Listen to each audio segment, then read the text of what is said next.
मैं ब्रह्मा जी भक्त पटना हाईकोर्ट अधिवक्ता आज जो ये विशेष वीडियो लेकर आया हूँ। कानून पे विशेष वीडियो लेकर आते रहता हूँ, लेकिन आज यह विशेष वीडियो है कि हमारे लोकतंत्र के मंदिर पर, संसद भवन पर हमला किया गया है। 13 दिसंबर 2001 को भी 22 साल पहले पाकिस्तान से आए हुए 5 आतंकवादियों के द्वारा संसद भवन पर हमला किया गया था। उसमें 9 लोग मारे गए थे। यह बड़ी बात है कि 5 आतंकवादियों ने संसद भवन के अंदर नहीं घुस पाए थे। आज जब पूरा देश उस हमले को याद कर रहा था और मारे गए लोगों को श्रद्धांजलि दे रहा था, तब भारत के नए संसद भवन में उतनी ही बड़ी एक सुरक्षा चूक हो गई। फर्क सिर्फ इतना है कि इस बार सुरक्षा के भेदने वाले लोग पाकिस्तान से नहीं आए थे, बल्कि वे हिंदुस्तान के ही थे। और इस बार इसमें 2 लोग लोकसभा के अंदर प्रवेश करने में सफल हो गए, और पहली बार प्रवेश करने में वे सफल नहीं हो पाए थे, लेकिन इस बार वे प्रवेश करने में सफल हो गए। वे भी ऐसे समय जब प्रवेश किए जब लोकसभा की कार्यवाही चल रही थी और बड़ी संख्या में वहां पर सांसद मौजूद थे और इन 2 लोगों ने स्मोक और क्रैकर्स से धुआं छोड़ने का प्रयास किया और छोड़े और खुलेआम क्रैकर को चलाए। और इस घटना से दुनिया भर में हमारे इंटेलिजेंस एजेंसियों पर सवालिया निशान लग गया है। आज हमारे भारत के लोकतंत्र को मजाक उड़ाने वाले ये लोग कौन हैं, जो कि सिर्फ राजनीतिक, या इनका क्या मकसद था, ये इनके क्या इरादे थे? यह प्रश्न उठता है कि ये खतरनाक भी हो सकते हैं, आतंकवादी भी हो सकते हैं। ये अपनी बेवकूफ़ी से भारत के लोकतंत्र के मंदिर का मजाक उड़ा रहे थे। इनमें 5 लोग शामिल थे। इनमें से 2 लोग लोकसभा के अंदर प्रवेश करने में सफल रहे। इन लोगों को बीजेपी के सांसद प्रताप सिन्हा के द्वारा विजिटिंग पास दिया गया था। आज यह भी नहीं भूलना चाहिए कि आतंकवादी, जो खालिस्तान के आतंकवादी अमेरिका में बैठे हैं, वे 1 महीना पहले गुरपंत सिंह पन्नू ने यह धमकी दिया था कि भारत के संसद के हमले के बरसी के दिन, यानी भारत की संसद को हम हिला देंगे, और उसका हमला हथियारों से नहीं। और इस धमकी पर हमारी सुरक्षा एजेंसियों ने क्या सोती रही और इसकी गंभीरता से नहीं लिया गया। कहीं इसके पीछे पन्नू का हाथ तो नहीं है, जिसके यहाँ चारों आरोपी ठहरे थे। इस षड्यंत्र में वह सहयोग कर रहा था।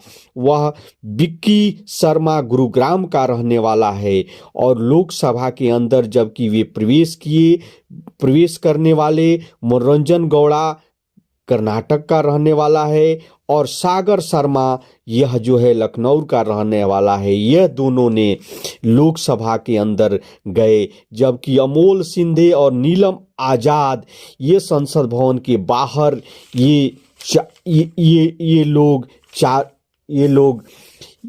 एक ललित नाम का व्यक्ति था, इन चारों में अपना मोबाइल दे दिया और यह संसद भवन से फरार हो गया। पुलिस इसकी तलाशी कर रही है और यह फरार है। इस घटना से पूरे देश के सामने कई सवालिया निशान लग गए हैं कि यह घटना 1:01 पर हुई, जब संसद भवन में शून्यकाल के दौरान बाकी दिनों की तरह विजिटर्स गैलरी में बैठकर संसद की कार्रवाई कुछ लोग देख रहे थे। इस दौरान 2 लड़कों ने विजिटर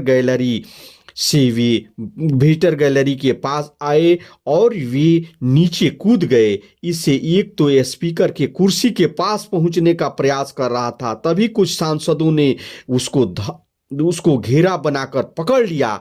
जब इन दोनों को बाहर निकाला जा रहा था, तभी ये दोनों आरोपियों ने क्रैकर एवं स्मोक पाउडर से लोकसभा में हमला कर दिया और इसके बाद वहां नारेबाजी करने लगे। बड़ी बात यह है कि ये दोनों आरोपी अपने जूतों में स्मोक पाउडर छुपा कर लाए थे और सोचनीय विषय यह है कि जबकि स्मोक पाउडर छुपा कर ला सकते हैं तो ये क्या क्या कर सकते हैं। इस घटना में मुल्क नागर और हलमंत बेनीवाल सांसद बहुत बहादुरी से दिखाई और बहादुरी से इन दोनों को पकड़ लिया। इन आरोपियों को लोकसभा में ही दबोच लिया और संसद में जमकर पिटाई की। जब ये घटना संसद भवन में हो रही थी उसी समय संसद भवन के बाहर दो लोग स्मोक क्रैकर जलाकर संसद भवन का सुरक्षा घेरा तोड़ने का कोशिश कर रहे थे, लगातार सरकार के खिलाफ नारेबाजी कर रहे थे। इस संसद भवन में हमला करने वाले चारों आरोपी अलग अलग राज्यों से हैं।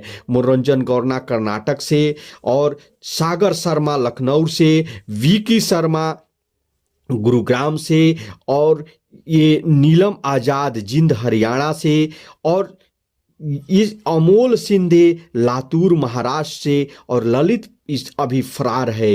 ये सारे लोग सोशल मीडिया से एक दूसरे से जुड़े। अभी तक की जो जानकारी है यह बड़ी साजिश है। इस हमले से इसके पहले जो आतंकवादी हमला हुआ था उसमें आतंकवादी तो पाकिस्तान से आए थे, लेकिन सभी आज का जो हमला या 13 दिसंबर का जो हमला हुआ वह हिंदुस्तान के रहने वाले हैं। यह बड़ी साजिश है।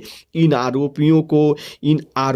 आरोपियों को विजिटर कार्ड देने वाले बीजेपी के सांसद प्रताप सिन्हा के द्वारा विजिटर पास दिया गया। यह बड़ी चूक हुई। विजिटर पास देने के बाद भी जांच होती है, कड़ी सुरक्षा से गुजरना पड़ता है। कहाँ चूक हुई यह सोचनीय विषय है।